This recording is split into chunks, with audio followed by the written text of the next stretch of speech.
Morning all. I'm back on the river. I'm about 10 or 12 miles north of Ely on the Great Ouse again.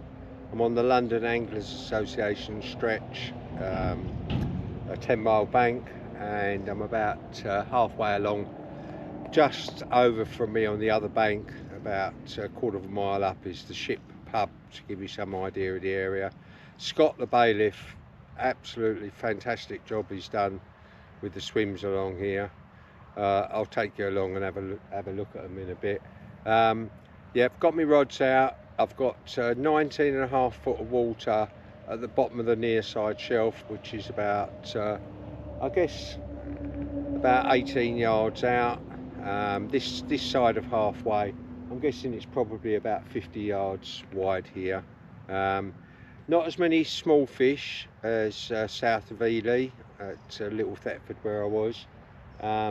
My primary target this week is carp. There's a lot of bream along this stretch and there's some big bream.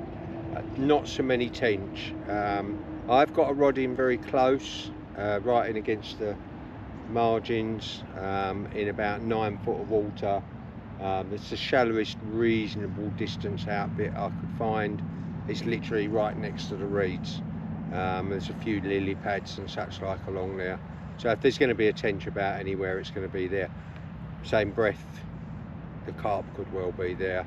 Like I say, I've got my bait out. I'll go through my bait mix in a bit, and yeah, I'll see what happens, what transpires. I'm just going to take you for a walk now. It's just the other side of that slope. It's a gentle-ish slope. I've got my barrow down here. At the far end, it's quite a steep bank down to where my car is, but at the far end, it's almost level to the car. So basically, I dropped my barrow off and wheeled it up a very gentle slope to these swims. This is my swim. As you can see, plenty of room. He's done a fantastic job. Nice sitting on grass rather than on mud or dust, as a lot of places are at the moment. There's another swim. Gaz is coming down, join me a little later today. We're here for a couple of nights, so he can either go this swim. There is one the other side of me as well. Scott, fantastic job. I mean, this is some serious work he's done here, clearing all these paths, and you can see there's another path back up to where you come down, and then there's another swim at the far end there, and there's a couple swims that way. Lovely, comfortable swims, and yeah, a lot of blackberries. So that's nice. Look at that lot. Crumbs. Make a blackberry pie if I had an oven with me. He says. Right, let's get back, see if I can catch something. Not had any indications yet, but I literally just put my rods out, and yeah, I've put quite a bit of bait out, so let's see. Cheers guys. Right, so this is my mix. Bearing in mind I'm guessing it again, give you some idea. At the edge of the reeds, just over my left shoulder, I've got 11 foot of water. Where my marker float is, and I'm not sure if you can see that, I've got 19 foot of water, and that's probably about 18 yards out, 20 yards out. It's at the bottom of the shelf and it seems to level off after that, but it comes up really quickly, as you can imagine. Yeah, it's coming up 9-10 foot over the space of about 10 yards. So I'm guessing this. Going to go with my old favourite, because I rather suspect my target's carp, absolutely, without a doubt, but you know me, I'm happy with anything. A bite's a bite, and I rather suspect with the depth of water here, there's going to be a few bream here, and probably less tench. I'm going to put a rod in really close, so I'm going to have a separate mix for that, but I'll tell you quickly what I'm going to put close in. I'm just going to put some 4.5mm trout pellet, some hemp and maize, and just loose feed it. But further out, I'm going to go with my old micro pellet, favourite. I've done quite a few of those. It doesn't seem to be as many small silverfish here as there was to when I was south of Ely, whereas here it's yeah, maybe just they're spread out further because the water's so deep. I'm going to go with some 6mm mainline cell pellet, quite a chunk of those.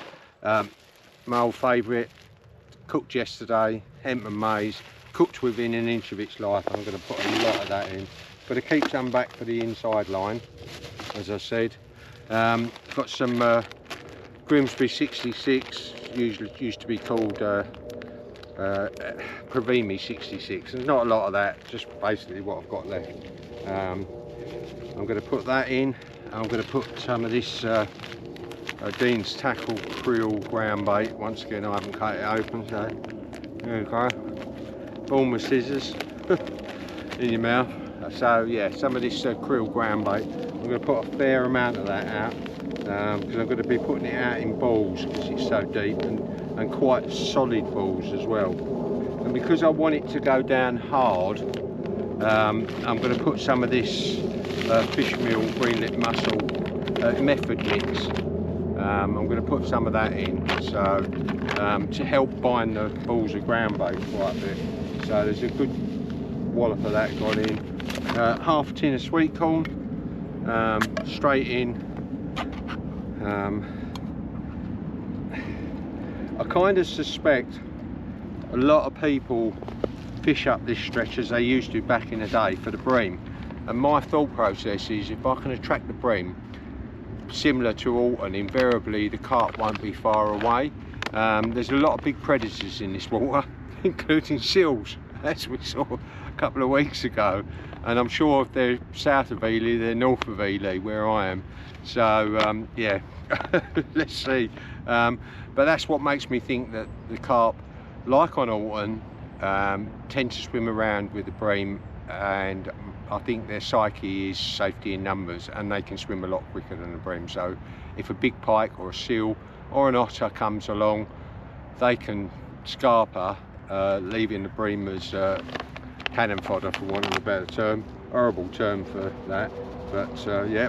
So I'm going to put some 4.5mm trout pellet, a lot of oil in these, fine this time of year I think.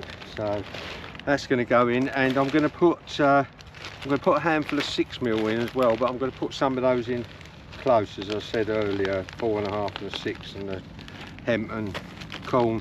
I'm going to put some black crumb because the bottom's very dark here, so just to add a little bit of darkness to it.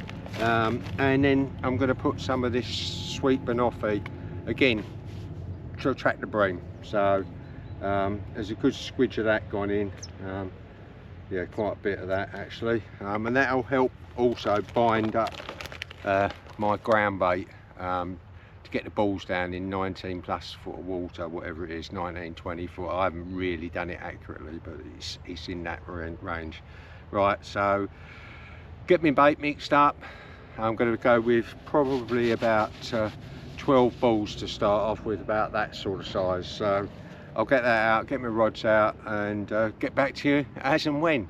More hopefully when I catch something. I really am hoping to catch a carp this week. There's been carp caught along this stretch in the past. I'm not far from the ship pub where the river comes in opposite, and that's quite a good area for the carp as well. But they swim, and yeah, so let's get back to you. Cheers guys.